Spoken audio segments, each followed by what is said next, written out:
Hi, I'm Jerry Mikulski. Welcome to REXcast number 3, titled Welcome to My Brain. You're looking at my brain, which is produced in a concept mapping tool called the Brain, which I will now show you. This is one of, I hope, many braincasts. Braincasting is a form of screencasting, where I'm capturing my screen and talking over it, using the Brain, a software product, which I'm clicking on right now.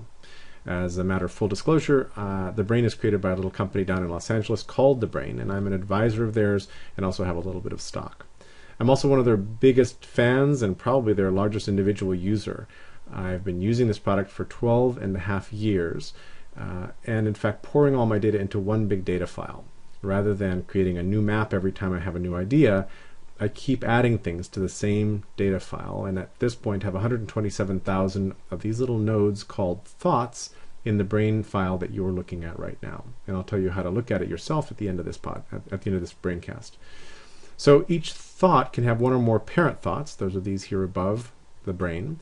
One or more child thoughts. Those are here down below. And also one or more jump thoughts. These are lateral connections.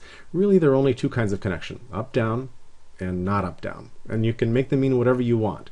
The Brain has two lovely features that I really enjoy, one of which is it's non-hierarchical.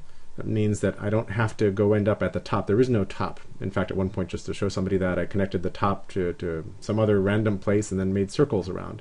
The Brain doesn't go through and edit that. And also the Brain has no artificial intelligence, so it's never suggesting links for me or even making automatic links for me.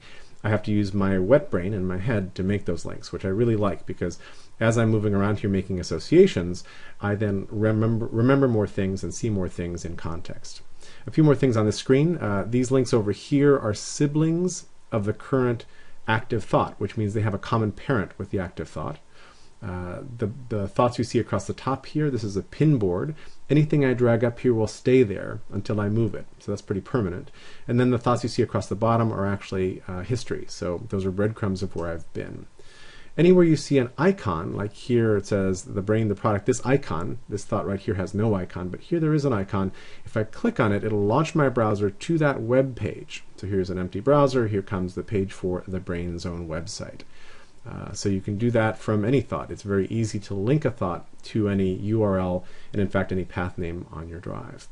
Just to give you a little tease of what's happening here, let's go to up to Brain and just look at sort of how the Brain works, and then back up, down to Brain function.